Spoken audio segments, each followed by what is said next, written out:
En los años 70 bien entrados, no se produjo esos cambios, ¿no? Entonces, digamos que Moreno Galván ocupa también esa figura de la persona resistente en un momento determinado. A lo mejor no podía hablar de las cosas más interesantes, pero hablaba de aquello que existía, incluso de aquello que no podíamos ver, y nos ponía en otro ámbito de... Y era importante,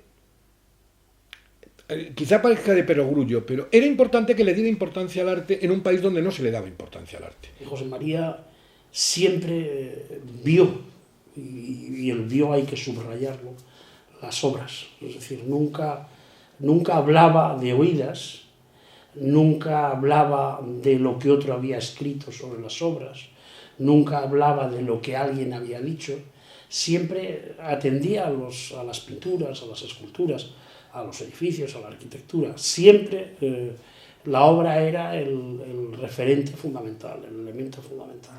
Hay una cita de Baudelaire en los salones, en las crónicas que hacía de los salones de París del 19, que es un poco la máxima de Baudelaire como crítico de arte, que decía que toda crítica de arte debe ser personal, apasionada y política. Y esos tres ingredientes están en el ejercicio de José María Moreno Galván como crítico. Llegando el año 60, se había convertido realmente en una autoridad crítica en ese desierto panorama, por otro lado, del mundo de la crítica, en donde su rigor, y una cosa muy importante también que se ha subrayado siempre, es que junto a la teoría del arte, era capaz de apasionarse por la obra de arte. Sus artículos, que yo estimo deben de ser casi 1 millar de artículos en prensa, hacen que prácticamente no haya habido artista, exposición, galería o movimiento que no haya sido testificado, podemos decir, por la presencia de Moreno Galván. Y en aquellas visitas al arte español que publicó en Triunfo, que lo mismo salió Vázquez Díaz, que todavía vivía, que José Caballero, que Tapies, que Saura, que Millares, pues ahí entraba no solo el juicio o la descripción de la pintura del artista, sino también la descripción humana del propio artista. O sea que yo creo que tuvo una virtualidad como crítico, como reseñista de arte o como cronista del arte, José María Moreno Galván. Me gusta más llamarlo cronista porque realmente puso al alcance de mucha gente una pintura que no solo era escrito para el entendido de la pintura, sino para que todo el mundo asumiera al artista y al pintor no solo por su arte, sino por su humanidad, su persona, su forma de ser. O sea, yo creo que era muy claro en ese sentido. Estuvo en mi estudio y donde con una gran paciencia escuchó todas mis dudas, todos mis problemas, todas mis razones y sin razones, hasta que me dijo una frase que para mí fue determinante de entrar tranquilo en el campo de la pintura. Después de toda mi larga explicación, me dijo textualmente: coño, Juanillo, tú eres pintor. Y este pintor, pues para mí fue la consagración, de alguna manera. A José María le encantaba la pintura de Manolo, ha escrito unos textos preciosos, de los mejores textos que tiene Manolo sobre su obra, eran de José María, y José María era muy, muy amigo de sus amigos, y él sí que pedía obra. Él te pedía obra para esto, para lo otro, para el Museo de la Solidaridad en Chile, para fulanito de tal, que va a hacer un artículo no sé dónde, ¿sabes? Con ese desparpajo de José María. Toda obra de arte recoge la realidad general de su tiempo y tiende a transformar el orden del mundo.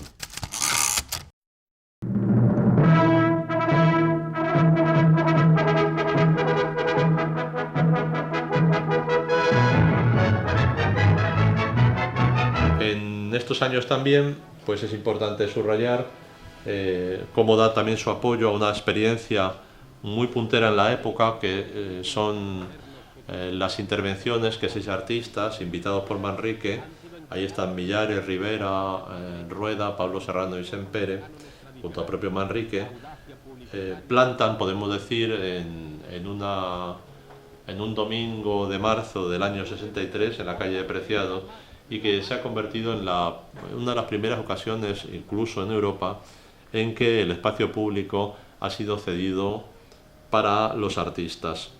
Moreno Galván dará su apoyo, un apoyo expreso y reiterado, escribiendo 2 importantes artículos en la revista Artes. Manuel Millares ha dicho que una de las características de su estética es la brutalidad.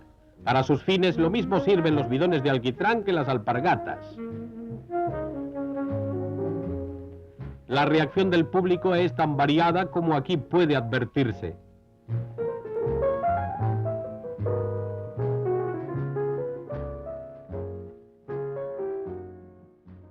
La idea surgió de un fiscal, de Jesús Vicente Chamorro, que era un fiscal de izquierdas. Y este fiscal pensó que se podía hacer un homenaje a Machado en Baeza. Y claro, hacer un homenaje en Baeza a Machado era un asunto complicado, pero un fiscal, en principio, parece poco sospechoso. Se iba a colocar la cabeza hecha por Pablo Serrano cerca del instituto donde Antonio Machado había dado sus clases, y pusieron todas las pegas posibles del mundo para que la gente no llegara a Baeza. Cuando llegamos cerca de Baeza, pues estaba tomado por la Guardia Civil y no dejaban pasar a los autobuses, pero por alguna razón que desconozco, sí dejaban pasar a los coches y a la gente andando. Baeza estaba tomado por los grises, estaba tomado por la policía, pero la gente se fue hacia el monumento. El monumento estaba en un sitio donde había un terraplén a la derecha, con lo cual, si la policía cargaba, había gente con niños y era como un paseo. Nosotros lo habíamos planteado como una cosa puramente lúdica, ¿no? Y entonces, claro, si la policía cargaba, se iban a despeñar por allí. O sea que la policía intentó por todos los medios que retrocediéramos hacia la plaza de Baeza. Y lo hicimos, claro, porque no había otro remedio. Y entonces en la plaza de Baeza pues empezaron a dar golpes, que es lo que la policía suele hacer.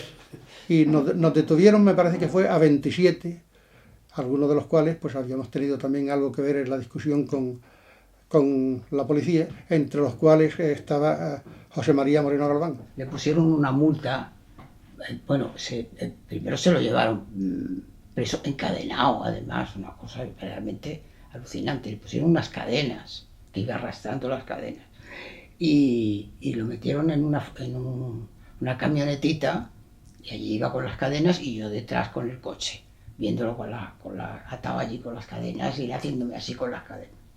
Yo llevaba un tomo de Antonio Machado en el bolsillo, entonces se lo di a él para que organizaran más o menos dentro del calabozo con los policías mirándonos, porque había una puerta abierta, pero a través de los barrotes se veía a los policías, bueno, abierta y cerrada, abierta a efectos de comunicación con el interior y cerrada, claro. Entonces él dijo que fuera yo el que recitara los poemas, puesto que del grupo que había allí, el que tenía algo que ver con la poesía, aunque no coincidan todos los críticos en ese tema, era yo. Lo soltaron, pero le pusieron una multa de 10.000 pesetas. Y él dijo que no las pagaba, que no tenía por qué pagar nada y tal. Y aquella multa, pues por poco nos llevó casi a la ruina la tal multa, porque se negaba a pagarla. Cuando supimos que iba a haber una conferencia de Moreno Galván en la facultad con homenaje a Pablo Picasso, aquello lo convertimos inmediatamente, y además como tarea política lo convertimos en un acto de reivindicación política de la memoria de Pablo Picasso, al que sentíamos como secuestrado por el régimen, como si Pablo Picasso fuera un pintor ajeno a todo el problema que se vivía en España y de la dictadura. Una conferencia que no llegó a hacerse, era una conferencia que no estaba permitida, entonces era una conferencia en la que entraba la policía a saco. Y efectivamente entró la policía a saco cuando mi padre se había subido encima de una mesa, cosa alucinante porque pesaba como 120 kilos y pero tenía una habilidad pasmosa para subirse a las mesas y hablarle, hacer arengas en público. Hizo un discurso que, claro, dice, bueno, sé que aquí hay mucha gente que tiene una galleta debajo de la solapa y que se dedican con esa galleta a vernos y a detenernos y lo que sea, y yo quiero deciros que me da igual lo que pueda pasar, pero tenemos que reivindicar que Pablo Picasso es un patriota español.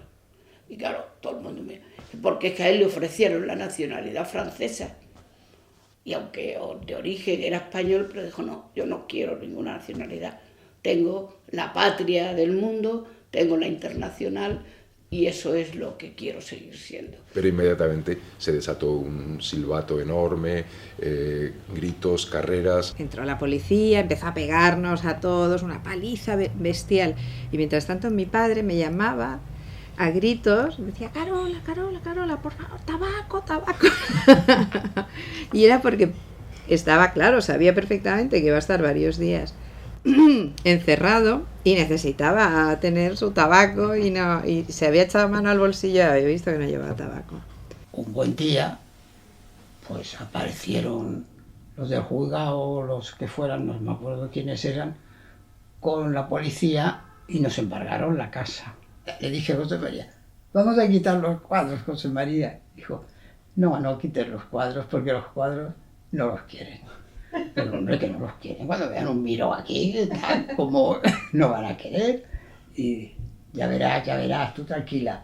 Verás como los cuadros no los quieren. Efectivamente. Es que ni mirarlos. Los cuadros, nada. Pero el resto de la casa, todo. Por favor, va a dar comienzo el acto. La primera persona que va a hablar es José María Moreno Galván. Hace unos cuantos años, cuando todavía en Chile imperaba la civilización, la Unidad Popular, que es la que mandaba allí, organizó una gira de algunos periodistas europeos, fundamentalmente españoles, para allá, para que viésemos eso, que en Chile no se comían a los niños crudos, que la Unidad Popular era un problema de hombres de la civilización. Fuimos y efectivamente lo notamos. Notamos no solo que la Unidad Popular era eso, sino que Chile era la civilización. Nunca hemos podido ver un pueblo más simpático ni más cordial que el pueblo de Chile. Y cuando vimos la conjunción de pueblo y Unidad Popular quedamos realmente deslumbrados. Algunos tuvimos la idea de que teníamos que hacer algo por ese pueblo y se nos ocurrió la idea de organizar una especie de colección, no lo llamábamos museo porque nos parecía una palabra excesivamente fuerte, una colección de artistas europeos para que se iniciase una colección de arte moderno chileno que empezara con la Unidad Popular. El Museo de la Solidaridad tiene su origen en la Operación Verdad. La Operación Verdad fue un encuentro de artistas e intelectuales que vinieron durante la Unidad Popular el año 71 a generar un apoyo de manera política y cultural a lo que estaba haciendo la contracampaña por parte de Estados Unidos al gobierno del presidente Salvador Allende. Entonces se genera esta idea desde este encuentro de artistas intelectuales de ser un llamamiento a los artistas del mundo a donar obras para el pueblo de Chile. Yo tenía bastantes amigos en España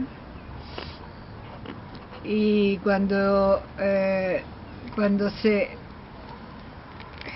hace aquí en Santiago y trabajaba en Chile en el Instituto de Arte Latinoamericano, donde era Miguel Rojas Mix el director, y que de ahí salió la idea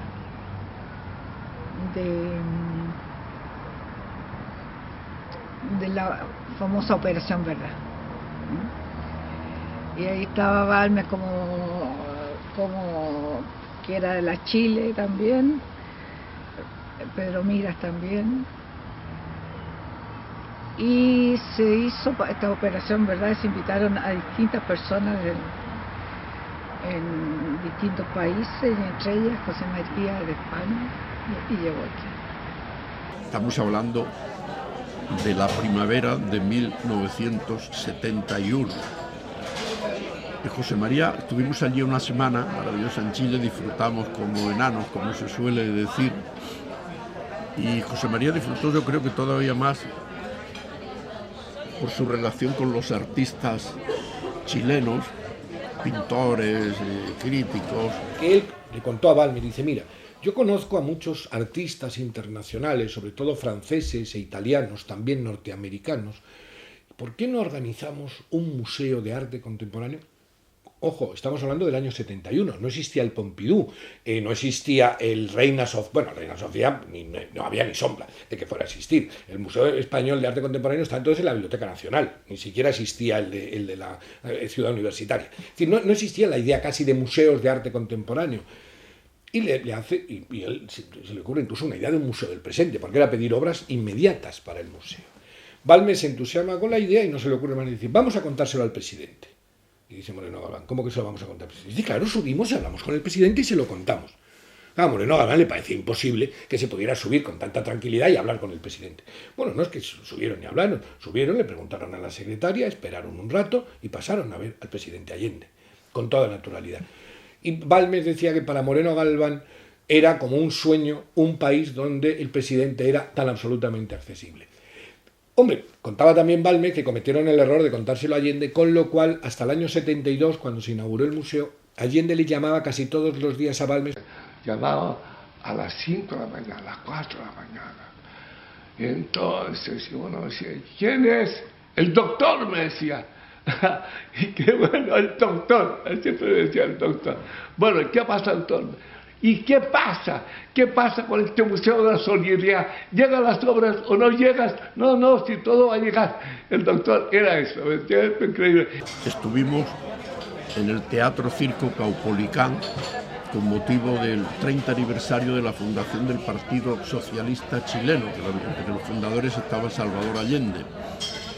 Y como digo, es la primera vez que yo vi que se podía cantar la Internacional, el puño